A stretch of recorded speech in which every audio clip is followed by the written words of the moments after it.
भारत ने पाकिस्तान के खिलाफ सख्त कदम उठाया है। जी हां, पहलगाम हमले के आतंकी हमले के बाद पाकिस्तान के खिलाफ जो बड़ा कदम उठाया गया है उसमें 15 यूट्यूब चैनलों को बंद कर दिया गया है।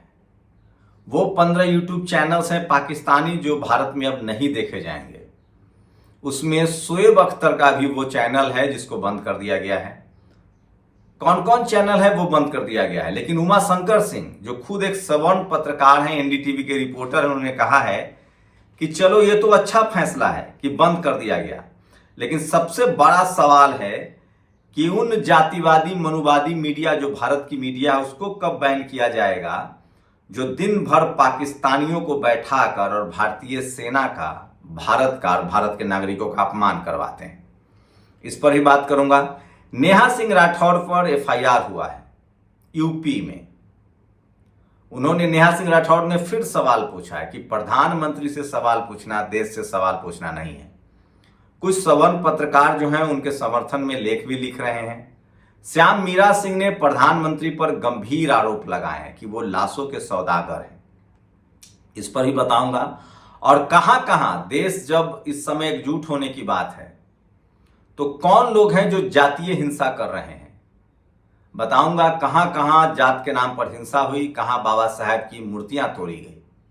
वो तमाम खबरें जो सोशल मीडिया पर वायरल है और जो देश के लिए जरूरी है। नमस्कार, मैं शंभू कुमार सिंह और आप देख रहे हैं नेशनल दस्तक। भारत सरकार ने उन 15 पाकिस्तानी यूट्यूब चैनलों को बंद कर दिया है जो दिन रात भारत के खिलाफ प्रोपेगेंडा फैलाते थे, जो भारत के सेना के खिलाफ, भारत के संविधान के खिलाफ, भारत की संप्रभुता के खिलाफ बोलते थे। उन सब को बैन कर दिया गया है। लेकिन सवाल है कि उन चैनलों को कब बंद किया जाएगा जो सरेआम अपनी टीआरपी के लिए भारत के सेना का अपमान करवाते हैं। आजकल भारत के मनुवादी जातिवादी मीडिया जो मायावती, मुलायम सिंह यादव, अखिलेश यादव, लालू यादव से तो नफरत करती है, लेकिन पाकिस्तानियों को अपने चैनल पर बैठाकर और उनसे अपने ही देश को नीचे दिखवाते हैं। भारतीय न्यूज चैनलों पर उन पाकिस्तानी प्रवक्ताओं को बैन करना चाहिए जो भारत, भारतीय सेना और सुरक्षा बलों को अनाप शनाप बोल जाते हैं। ये उमा शंकर सिंह ने ट्वीट किया है। तो सवाल है कि सबसे ज्यादा रोक इंडियन मीडिया पर लगनी चाहिए। ये जो जातिवादी मनुवादी मीडिया है, अच्छे हालात होते हैं देश में, अमन सुख चैन शांति होता है तो ये दिन भर हिंदू मुस्लिम करते हैं।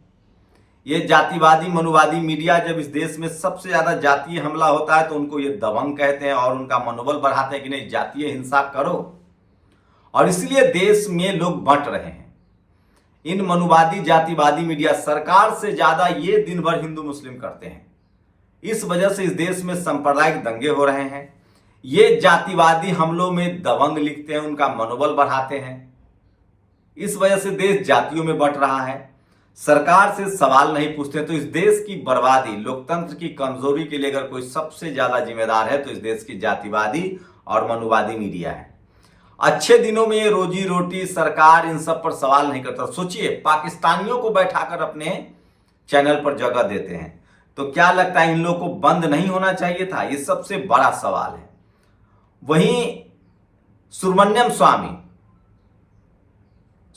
स्वामी पूछ रहे हैं मोदी कुछ नहीं करेंगे, बिहार जाकर भाषण देने के बजाय उन्हें कश्मीर जाना चाहिए था। श्याम मीरा सिंह ने ट्वीट किया है, मुझे नहीं पता सरकार इन पर एफआईआर करेगी कि नहीं, कि प्रधानमंत्री नरेंद्र मोदी लाशों पर राजनीति करना अच्छी तरह से जानते हैं। गोधरा कांड के शवों को भी उन्होंने गुजरात में घुमाया था और चुनाव प्रचार किया था। तो सोचिए, सबसे बड़ी खबर है जो सोशल मीडिया पर वायरल है और इसी को लेकर कई सारे ट्वीट्स आए हैं। नेहा सिंह राठौर, इन पर एफआईआर दर्ज हुआ। ये कह रहे हैं कि मेरा भाई, अपना सगा भाई नक्सलियों से लड़ रहा है, थल सेना हो या वायुसेना, मेरे भाई आज भी देश की सेनाओं में है। मैं खुद सरकार की आंख में आंख डालकर देश हित में सवाल पूछते हूँ, लेकिन आज भाजपा का आईटी सेल और गोदी मीडिया के बिके हुए पत्रकार मेरे खिलाफ देशद्रोह का ट्रेंड चला रहे हैं। तो ये तमाम खबरें हैं जो सोशल मीडिया पर वायरल है और लोग उनका समर्थन भी कर रहे हैं। तो सोचिए आपको क्या लगता है। वहीं खड़गे जी का एक बड़ा बयान आया है। उन्होंने कहा है कि देश सबसे पहले है, फिर धर्म है, फिर पार्टी है। आज देश संकट की घड़ी में है, तब लोग एकजुट होकर रहना चाहते हैं, लेकिन बीजेपी अपने सोशल मीडिया हैंडल के जरिए लोगों को बांटने में लगी है। जहां एक तरफ कांग्रेस पार्टी को रखने के लिए बात करती है, तो वहीं बीजेपी को देश बांटने का काम करती है और फिर उल्टा हमें ही भला बुरा कहती है।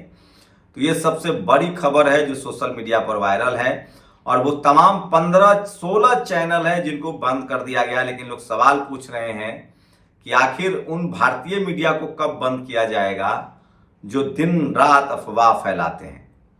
और सोचिए, केपी पाठक ये नेहा सिंह राठौड़ का समर्थन कर रहे हैं। नेहा सिंह राठौड़ पर लखनऊ के हजरतगंज थाने में FIR दर्ज हो चुकी है। क्या नेहा सिंह राठौड़ की आवाज दबाई जा रही है? कितने साथी नेहा सिंह राठौड़ के साथ हैं जो नेहा के लिए आवाज उठाएंगे? बहादुर महिला है। ये देखिए, अनुराग ठाकुर की तस्वीरें नेहा राठौड़ ने FIR के बाद दर्ज की है कि उनको कहीं जगह नहीं मिला था। वो देखिए किस तरह से शाहिद अफरीदी के साथ बैठे हुए हैं। तो ये तमाम सवाल जवाब जो है वो हो रहे हैं, और सबसे बड़ी खबर है। लेकिन देश में इस समय भाईचारे की जरूरत है, एकता की जरूरत है, लेकिन उसके बाद भी हिंदू मुस्लिम अभी भी किया जा रहा है। और इसी का नतीजा है कि आपने देखा कल किस तरह से रामजी सुमन पर हमले की कोशिश हुई थी। लेकिन आज और भी कुछ दुखद खबरें सामने आई है जातीय हिंसा की, वो मैं आपको बता रहा हूं। यूपी के अलीगढ़ में जय भीम बोलने पर दलित युवकों को नंगा करके, देखिए यहां दबंग लिखते हैं मीडिया वाले, ये जातिवादी गुंडे हैं जिन्होंने पीटा है, इस पर कार्रवाई होनी चाहिए। इलाहाबाद हाईकोर्ट के पास बाबा साहेब की मूर्ति को नुकसान पहुंचाया गया है, ये जातिवादी गुंडई है, इस पर रोक लगनी चाहिए। और राष्ट्रपिता ज्योतिबा फुले और क्रांति ज्योति राष्ट्रमाता सावित्रीबाई फुले के महान संघर्ष पर बनी फिल्म को रोका जा रहा है। आप सोचिए कि ये जातिवाद है, इससे देश कमजोर हो रहा है। शराबियों ने हेड कांस्टेबल को दौरा दौरा कर पीटा, वर्दी फाड़ी, एक अरेस्ट रानी कमलापति रेलवे स्टेशन, क्योंकि वो मुस्लिम था। ये सांप्रदायिकता है, ये लोग सांप्रदायिकता फैला रहे हैं और देश को कमजोर कर रहे हैं। मैं फिर कह रहा हूं, जो भी अपने ही देश में सेना पर सवाल उठा रहा हो, सांप्रदायिकता फैला रहा हो, जातिवाद फैला रहा हो, वो देश को कमजोर कर रहा है। सरकार से आप सवाल पूछ सकते हैं, सरकार से सवाल पूछना सेना को कमजोर करना नहीं है, लेकिन सरकार से सवाल पूछने के चक्कर में आप सीमा लेखा न बांधे और भारत की सेना जो अदम्य साहस के प्रतीक हैं, भारत की सेना जिस पर पूरे देश को गौरव है, जिसकी पूरी दुनिया में मान प्रतिष्ठा और शान है, उस पर सवाल उठाएंगे तो आप देशद्रोही हैं। संविधान, सेना, ये सबसे ज्यादा सुप्रीम है हमारे देश की संप्रभुता और अखंडता के लिए। संविधान, सेना, ये सबसे बड़ी बात है जो मैं आपको बताना चाह रहा हूं। लेकिन जातिवादी हिंसा देखिए, मध्य प्रदेश के सयोपुर जिले के बीरपुर तहसील के गांव लिद्दा में 33 वर्षीय जगदीश जाटव को शमशान लेकर जा रहे थे। कुछ लोगों ने रास्ता रोक दिया और डेड बॉडी नहीं जलने दी। इस बात पर पथराव भी हुआ, शासन प्रशासन की पोल खुल गई। ये जातीय हिंसा है और भेदभाव लगातार जारी है, और अब तो जनरल कैटेगरी में भी भेदभाव है।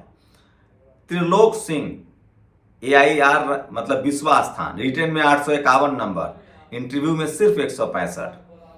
और शक्ति दुबे रिटेन में 843 नंबर, इंटरव्यू में 200 नंबर। सोचिए, ये क्षत्रिय मूल निवासी संघ ने ट्वीट किया है। मैं फिर कह रहा हूं, इस देश में जातिवाद जो है वो सबको निगलता है, सबके नीचे एक जाति बनी है और इसी को मीडिया आगे बढ़ाता है।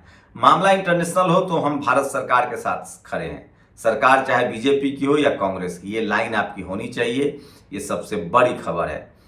और कुछ लोग सोशल मीडिया पर लिख रहे हैं, जब वेद पुराण इतने अच्छे हैं तो इंग्लिश मीडियम के स्कूलों में आप अपने बच्चों को क्यों पढ़ाते हैं, सबसे अमीर लोग। तो सोचिए, इस देश में जो जातिवाद फैला रहे हैं, जो सांप्रदायिकता फैला रहे हैं, उनसे सावधान रहिए। और ये लोग देश को कमजोर कर रहे हैं, ऐसे लोगों से सचेत रहिए। मैंने कहा था मोदी जी बहुत सख्त कदम उठाने वाले हैं। मोदी जी ने लाल आंख दिखाते हुए पाकिस्तान के खिलाफ लिया बड़ा एक्शन। पाकिस्तान के 16 यूट्यूब चैनल पर भारत में पाबंदी लगाई। पाकिस्तान के यूट्यूबर में हाहाकार, शोएब अख्तर, आरजू काजमी और सैयद मुजम्मिल शाह के साथ पाकिस्तान के यूट्यूब के बड़े चैनल को भी भारत में प्रतिबंध कर दिया गया है। डॉन न्यूज, सामा टीवी, आरए न्यूज, जियो न्यूज, GN गोल्ड, ये सारे चैनल को बंद कर दिया जा रहा है। लेकिन अभी भी भारत की जो मनुवादी मीडिया है वो चुन चुन कर पाकिस्तानियों को बैठा रही है। और संतोष सिंह ने एक ट्वीट किया, नेहा सिंह राठौड़ का आतंकी घटना रोकने में विफल PM मोदी से सवाल करना देशद्रोही है, या फिर देश के 140 करोड़ जनता को झूठी खबर के सहारे मोदी का महिमा मंडित करना देशद्रोह है। रिटायर्ड मेजर सब मीडिया पर सवाल उठा रहे हैं। Retired major general GD Bakshi द्वारा सैन्य बल में लगातार कटौती पर सवाल उठाना देशद्रोह है, या फिर भारतीय सेना से जुड़े गलत तथ्य को प्रसारित करना देशद्रोह है। सिंधु नदी का जल रोकने के यथार्थ पर सवाल करना देशद्रोह है, या फिर पानी के लिए तरसते पाकिस्तान का फोटो और झेलम नदी में पानी छोड़ने से बाढ़ से पाकिस्तान तबाह हो गया, इस तरह का भ्रामक खबर चलाना देशद्रोह है। सर्वदलीय बैठक के बाद मीडिया से बात करने के दौरान मंत्री किरण रिजिजू का बयान सुरक्षा में चूक हुई है, ये देशद्रोह है, या फिर इस बयान को सारे नेटवर्क से डिलीट करना, ये देशद्रोह है। सुप्रीम कोर्ट में एनआईए ने कहा है कि पहलगाम आतंकी घटना का तार गुजरात से जुड़ा है, ये खबर चलाना देशद्रोह है, या फिर इस खबर को मीडिया हाउस द्वारा नहीं चलाया जाना देशद्रोह है। भारत के साथ खड़ा होना देशद्रोह है, या फिर मोदी के झूठ प्रपंच और गलत के साथ खड़ा होना देशद्रोह है। तय आपको करना है कैसा भारत बनाना चाहते हैं। तो जाति पूछकर मारने वाले को मीडिया दबंग कहती है और धर्म पूछकर मारने वाले को आतंकवादी, ऐसा दोगलापन क्यों? तो मैं फिर कह रहा हूं, इस देश में सबसे ज्यादा जातिवादी मनुवादी मीडिया जो है वो इस देश के खिलाफ है। सांप्रदायिकता भी उसी से फैल रही है, जातिवाद भी उसी से फैल रहा है, और सरकार की भी किरकिरी के लिए जातिवादी मनुवादी मीडिया जिम्मेदार है। तो सोचिए, वहीं जेएनयू में चुनाव के नतीजे सामने आ गए हैं और 3 पदों पर लेफ्ट गठबंधन ने चुनाव जीता है, 1 पर एबीपी ने जीता है। लेकिन सबसे खास बात है, पूरी राजनीति जेएनयू की SC ST OBC के आसपास है। एबीपी के भी जीतने वाले ट्राइबल समाज से हैं और लेफ्ट में भी जीतने वाले अल्पसंख्यक पिछड़े दलित समाज से हैं। मैं इसलिए कह रहा हूं, इस देश में 90% आबादी है, 21वीं सदी बाबा साहेब की सदी होगी। आप लोग अपनी राय जरूर दीजिए। शुक्रिया। नेशनल दस्तक की आपसे गुजारिश है कि अगर इसको बचाना चाहते हैं तो नेशनल दस्तक को सब्सक्राइब करने के लिए रेड कलर के सब्सक्राइब बटन को दबाएं, फिर बेल आइकन की घंटी दबाएं। नेशनल दस्तक को बचाने के लिए बहुत जरूरी है कि हर खबर को शेयर करें, लाइक करें, कमेंट जरूर करें।